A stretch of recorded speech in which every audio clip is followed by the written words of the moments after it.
মনটা সত্যি সত্যি ভারাক্রান্ত। তার কারণ বাংলাদেশে তো এখনো আমাদের আত্মীয় স্বজন রয়েছে, সবারই আছে না? যারা আপনারা চলে এসেছেন, এখনো অনেকের মা বাবাও দেশে আছে, দেশে সন্তানরা পড়াশোনা করে দাঁড় করাবার চেষ্টা করছে। নিশ্চিন্ত ছিলাম এতদিন, যা হোক দেশেতে একেবারে খারাপ ছিল না, কিন্তু বঙ্গবন্ধু শেখ মুজিবুর রহমান এবং ভারত সরকার মিলে সেই পশ্চিম পাকিস্তানের যে খান সেনার অত্যাচার রুখে দিয়ে বাংলাটাকে স্বাধীন বাংলাদেশ করা হয়েছিল। তাতে ভারতের ভূমিকাই সবচাইতে বেশি ছিল। ভুল বলছি না তো নাকি? ঠিক বলছি তো? যদি ঠিক বলি আপনারা সায় দেবেন। এখানে কোনো রাজনৈতিক কথা না।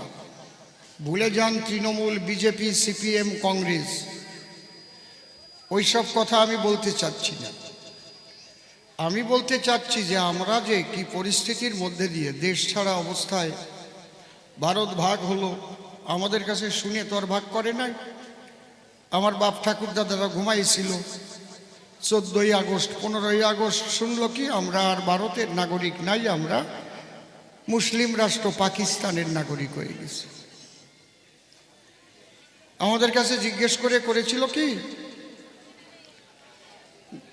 বাবা সাহেব ডক্টর বি.আর. আম্বেদকর বলেছিলেন, যখন হিন্দু মুসলমান এই দুই জাতি ভিত্তিক দেশ ভাগ করা হলো, তাহলে পাকিস্তানে যেসব হিন্দুরা পড়লো পূর্ব পাকিস্তানে, আর পশ্চিম পাকিস্তানে যেসব শিখরা থাকলো তাদের নিয়ে আসা হোক, আর এই ভারতে যারা মুসলমান আছে বিনিময় করে তাদের পাকিস্তানে পাঠাই দেওয়া হোক। কেউ শোনে নাই বাবা সাহেবের কথা।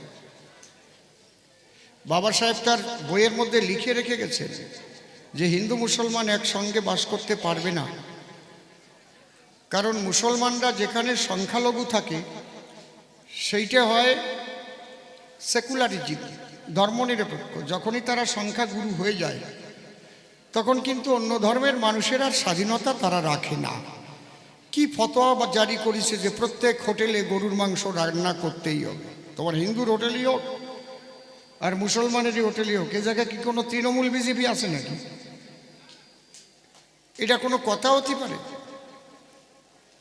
তাহলে সেই পশ্চিম পাকিস্তানের যাদের তাড়ানো হয়েছিল, আজ তারাই কিন্তু বাংলাদেশটাকে দখল করেছে। বড় দুশ্চিন্তার বিষয়, প্রত্যেক দিন যেভাবে ভিডিও পাচ্ছি, যেভাবে ঘরবাড়ি পুড়িয়ে দেওয়া, মানুষ খুন করা, সুন্দরী মেয়েদের ধরে ধরে নিয়ে ধর্ষণ করা, এগুলো দেখে সহ্য করতে পারি না। আমি ভিডিওতে মাঝে মাঝে বলি, তা আমার মতো তিতপুটির বলায় কি হবে? আপনারা যদি রাস্তায় না নামেন, লক্ষ লক্ষ মানুষ প্রতিবাদ করতে হবে। আর একটা কথা আমি না বলে পারছি না, আজকে পশ্চিমবঙ্গ রাজ্য সরকারের একজন মন্ত্রী এবং কলকাতার মেয়র যে কথাটা বলেছে, সত্যি কথাটাই বলেছে। আমি তো শুনলাম, দেখলাম, বলছে যে আমরা এখন সংখ্যালঘু আছি, সারা ভারতে 17%, পশ্চিমবাংলায় 33%। আল্লাহর যদি দোয়া থাকে আগামীতে আমরাই হব সংখ্যাগুরু। ফিরহাদ হাকিম সাহেব বলছে আজকে আমরা আর সংখ্যালঘু থাকবো না, আমরাই সংখ্যাগুরু হব। তাহলে যেখানে সংখ্যাগুরু মুসলমান হয়, আর এইসব কবি গান, কীর্তন গান, রামায়ণ গান আর চলবে কিনা তা কিনা জানে? কে শুনবে? তো বন্ধ করে দেবে। তারপরে আজানের সময় সে বলবে, তোমার এই কবি গান বুঝো, আমরা বাংলাদেশে গান গাতে যাই, আজানের সময় এক ঠ্যান ঠেনে মেয়ে এসে কয়, বসায় গান বন্ধ করো, আমাকে আজান বাজান কইছে, গান বন্ধ করে দিয়ে বলদার মতো বসে রয়েছে। তাই এখানে যে হবে না তা ভাবেন কি করে? এখনো আমি বলছি, মতুয়া, বৈষ্ণব, কালীভক্ত, কৃষ্ণভক্ত, রামভক্ত, হরিভক্ত এই বিভক্ত না হয়ে আপনারা সনাতনীরা ঐক্যবদ্ধ হন, সনাতনী হিন্দুরা ওই সমস্ত ভেদাভেদ ছেড়ে দেন, ও মতুয়া, ও ফতুয়া, ও বৈষ্ণব। না, আপনারা সবাই জোরালো কণ্ঠ বলেন, আমরা সনাতনী, আমরা হিন্দু ধর্মের মানুষ, আমরা এক।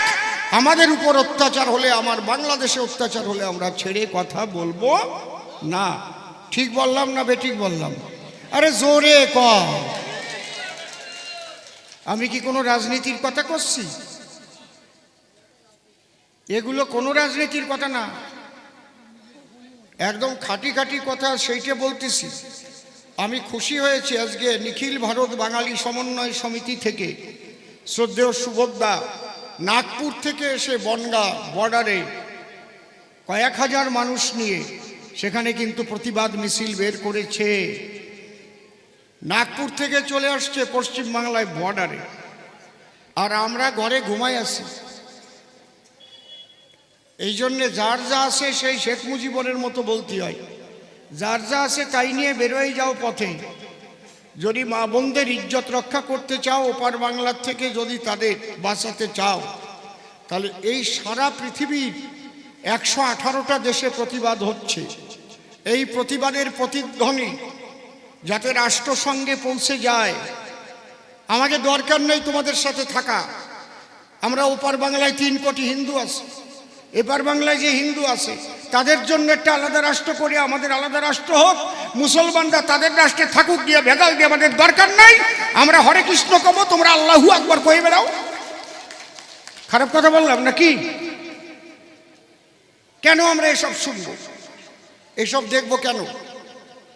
পৃথিবীতে যত মুসলিম রাষ্ট্র আছে কোনো রাষ্ট্র শান্তিতে নাই। যেখানে যেখানে মুসলমানরা সংখ্যালঘু সেখানেই তারা শান্তিতে আছে, বরং সেখানে গন্ডগোল নাই। এই ভারত যদি হিন্দু রাষ্ট্র হয়, মুসলমানরা থাকবে জামাই আদরে, কোনোদিনও তাদের উপর কিচ্ছু করা হবে না। হিন্দু ধর্ম এরকম মারামারি কাটাকাটি চাই না যে আমরা অমুক রে মারবো, অমুক রে, এইরকম না। আমরা হচ্ছে মুসলমান হিন্দু সবাই মিলে একসঙ্গে বসবাস করব।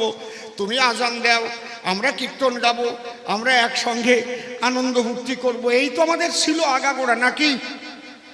হ্যাঁ, এই হাসিনা সরকার থাকার সময় তোমারে বেশি বায়না করে নিয়ে গেছে মুসলমানরা।